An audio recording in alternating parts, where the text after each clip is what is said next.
नमस्कार दोस्तों, मैं हूँ ऋचा सिन्हा, एक बिहारन, और मेरे चैनल पे आप सभी का स्वागत है। तो दोस्तों, कैसे हैं आप सब? ये बताने के लिए जल्दी से मेरे कमेंट बॉक्स में जय माता दी लिख दीजिए। माता रानी आप सभी की सारी मनोकामनाएं पूर्ण करें। दोस्तों, आज हम बात करने वाले हैं पाप मोचनी एकादशी से संबंधित। पुराणों के अनुसार चैत्र कृष्ण पक्ष की एकादशी पाप मोचनी एकादशी है, अर्थात पापों को नष्ट करने वाली एकादशी। तो आज हम बात करेंगे कि पाप मोचनी एकादशी की तिथि क्या है, पारण का शुभ मुहूर्त क्या है, पूजा की विधि और व्रत के नियम क्या है, साथ ही पाप मोचनी एकादशी की कथा क्या है। अगर आप एकादशी का व्रत नहीं कर पा रहे हैं या कर रहे हैं तो भी आप भगवान विष्णु और माता लक्ष्मी की विशेष कृपा प्राप्ति के लिए, मनोरथ सिद्धि के लिए, घर में सुख समृद्धि की वृद्धि के लिए आप इस दिन कौन से छोटे छोटे उपाय कर सकते हैं। तो चलिए शुरू करते हैं। इससे पहले अगर आपने अभी तक मेरे चैनल को सब्सक्राइब नहीं किया है तो इस प्रकार के तमाम ज्ञानवर्धक जानकारियों के लिए आप मेरे चैनल को सब्सक्राइब कर लीजिए।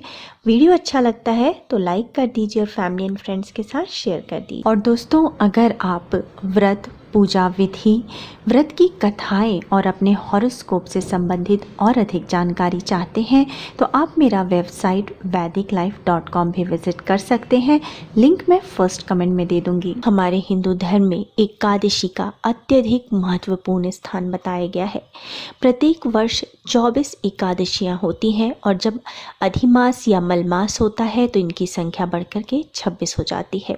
दोस्तों, संसार में उत्पन्न हुआ कोई भी ऐसा मनुष्य नहीं है जिसे जाने अनजाने कोई पाप ना हुआ हो।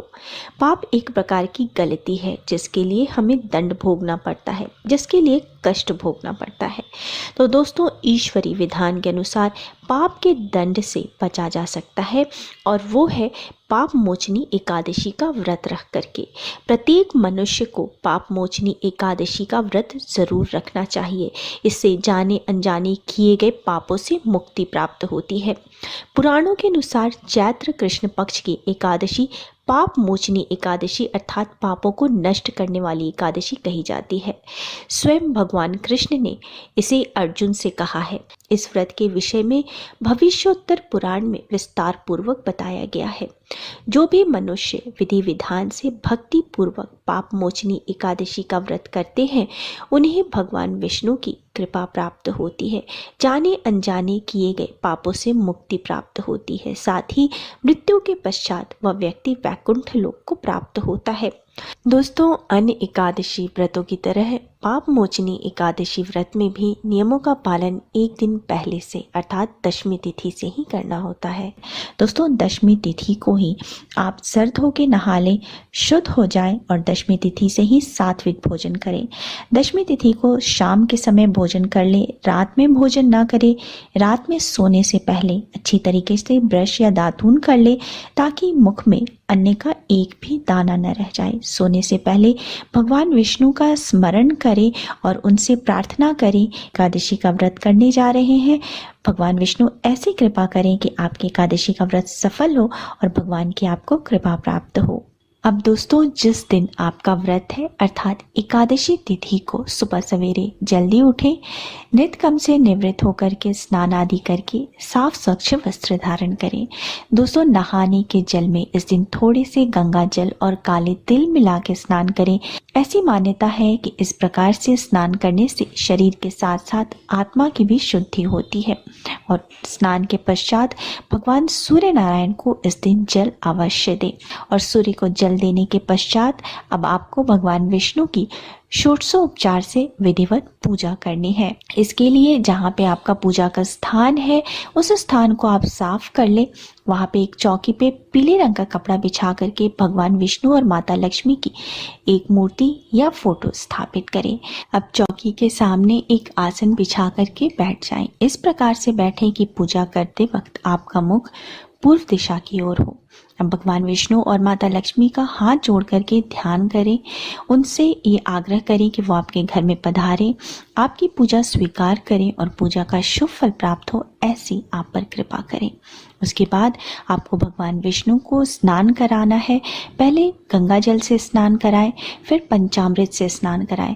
दोस्तों, भगवान विष्णु की पूजा में पंचामृत जरूर तैयार कर लें। पंचामृत तैयार करने के लिए गाय के कच्चे दूध में थोड़ा सा दही, शुद्ध घी, शहद और शक्कर मिला करके पंचामृत तैयार कर लें। इससे भगवान विष्णु को स्नान कराएं। उसके बाद फिर से शुद्ध जल अर्थात गंगा जल मिले हुए जल से स्नान कराएं। भगवान विष्णु को टीका, चंदन, हल्दी, कुमकुम अर्पित करें। पीले रंग के पुष्प अर्पित करें, वस्त्र अर्पित करें, उनको धूप दीप दिखाएं। जो प्रसाद आपने लिया है वो अर्पित करें। ऋतु फल अर्पित करें, केला अर्पित करें, ऋतु फल के रूप में अति उत्तम होता है। उसके बाद आप पान अर्पित करें। इस प्रकार से पूजा करने के पश्चात आप एकादशी व्रत करने का संकल्प लेना है। हाथ में थोड़े से पुष्प, गंगा जल, 1 रुपये का सिक्का, दुर्वा लेकर के भगवान विष्णु का नाम लेते हुए एकादशी व्रत करने का संकल्प लें। मन ही मन अगर आपकी कोई मनोकामना है उसे कहें, भगवान आपकी पूजा सफल करें, ऐसी आप प्रार्थना करें। और पूजा में अगर कोई गलती हो तो उसके लिए भगवान क्षमा करें। ऐसा कहते हुए आपने हाथ में जो चीज़ें ली हैं वो भगवान विष्णु के फोटो के आगे या मूर्ति है उसके आगे रख दें। आपको भगवान विष्णु की आरती करनी है। भगवान विष्णु की पूजा में आपको कुछ बातों का ध्यान रखना है कि जो पुष्प आप अर्पित करें या जो वस्त्र अर्पित करें वो सब पीले रंग के हों। फल में अगर आप भगवान विष्णु को केला अर्पित करते हैं तो वह अति उत्तम है। भगवान विष्णु को केला अति प्रिय है।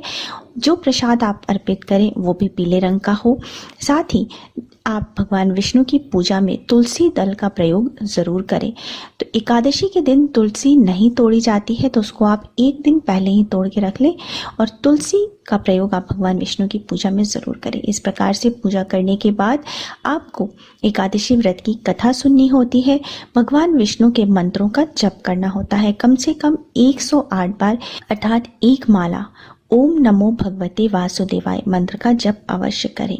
इस दिन आप विष्णु सहस्त्र नाम का भी पाठ कर सकते हैं। इस दिन आप पुरुष सूक्त का जप कर सकते हैं और इसके बाद आपको भगवान विष्णु की आरती करनी है और क्षमा प्रार्थना करना है। और इस प्रकार से पूजा करने के पश्चात आपको सारे दिन जो है फलाहार करना है। आप भगवान विष्णु का नाम लेते रहें, अपने आचरण को पवित्र रखें, क्रोध ना करें, झूठ ना बोलें, किसी को कटु वचन ना बोलें। शाम के समय आपको पुनः भगवान विष्णु की आरती करनी है, उन्हें भोग अर्पित करना है।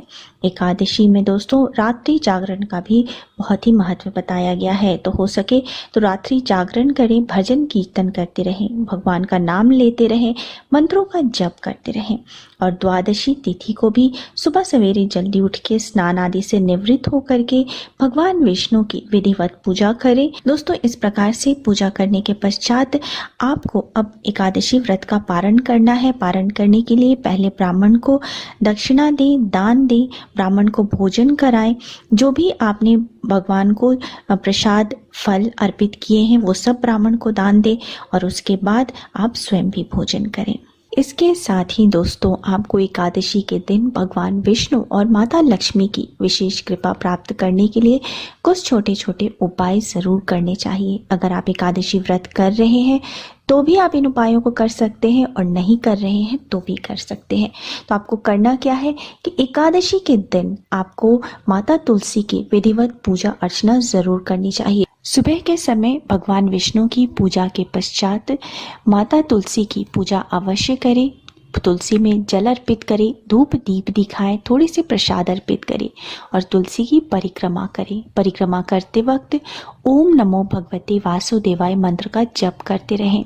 तुलसी को जल अर्पित करते वक्त जो है एक मंत्र जरूर बोले। यह मंत्र है महाप्रसाद जननी सर्व सौभाग्य वर्धिनी आधि व्याधि हरा नित्यम तुलसी त्वम नमोस्तुते। और उसके बाद शाम के समय तुलसी जी में एक दिया ज़रूर जलाएं। उसके बाद तुलसी की 11 बार परिक्रमा करें। परिक्रमा करते हुए ओम नमो भगवते वासुदेवाय मंत्र का जप करें। दोस्तों, ये उपाय अत्यंत कारगर बताया गया है। अगर इस उपाय को आप हर एकादशी को दोहराते हैं तो माता लक्ष्मी की कृपा आपके घर में सदा बनी रहती है, सुख समृद्धि में वृद्धि होती है। इसके साथ ही दोस्तों, तो आपको भगवान विष्णु और माता लक्ष्मी के मंदिर जरूर जाना चाहिए। वहाँ पे भगवान विष्णु और माता लक्ष्मी को पीले पुष्प माला अर्पित करें, पीले वस्त्र अर्पित करें, प्रसाद अर्पित करें, धूप दीप दिखाएं और वहीं पर बैठ करके आप भगवान विष्णु के मंत्र का जप करें, माता लक्ष्मी के श्री सूक्त का जप करें, माता लक्ष्मी से और भगवान विष्णु से कृपा बनाए रखने की प्रार्थना करें। यह अत्यंत कारगर उपाय है दोस्तों। अगर आप इसको हर एकादशी को दोहराते हैं तो आपको फर्क साफ नजर आता है। आपके घर में धन की वृद्धि होती है और सुख शांति बनी रहती है। दोस्तों, एक और उपाय है जो मैं हमेशा एकादशी को करने के लिए बताती हूँ। वो उपाय है कि एकादशी के दिन आप पीपल के वृक्ष की पूजा अवश्य करें। पीपल के वृक्ष में सभी देवी देवताओं का वास माना जाता है। तो एकादशी के दिन आप पीपल के वृक्ष में तिल मिला हुआ जल अर्पित करें। पीपल के वृक्ष की 7 बार परिक्रमा करें और ओम नमो भगवते वासुदेवाय मंत्र का जप करते रहें। इससे भगवान विष्णु की आप पे कृपा बनी रहती है। आपके जीवन में किसी भी प्रकार की परेशानी हो या धन की तंगी हो, वो समाप्त होते हैं और सफलताएं प्राप्त होती हैं। दोस्तों, ये कुछ उपाय हैं जो आपको हर एकादशी को जरूर करने चाहिए। और इस साल पाप मोचनी एकादशी का व्रत किया जाएगा 7 अप्रैल बुधवार के दिन। एकादशी तिथि प्रारंभ हो जाएगी 7 अप्रैल को सुबह के 2:09 से और ये रहेगी 8 अप्रैल के सुबह के 2:28 तक। वहीं एकादशी व्रत का पारण किया जाएगा 8 अप्रैल गुरुवार के दिन और पारण का शुभ मुहूर्त है दोपहर के 1:39 से 4:11 तक और हरिवासर समाप्त होगा 8 अप्रैल को सुबह के 8:40 पर। उम्मीद है दोस्तों आपको मेरा आज का वीडियो पसंद आया होगा। वीडियो पसंद आया है तो वीडियो को लाइक कर दीजिए, परिवारजनों के साथ, दोस्तों के साथ शेयर कीजिए और मेरे चैनल को सब्सक्राइब करना मत भूलिए। मिलते हैं अगले वीडियो में, तब तक स्वस्थ रहिए, सुरक्षित रहिए और अपना बहुत बहुत ध्यान रखिए। जय माता दी।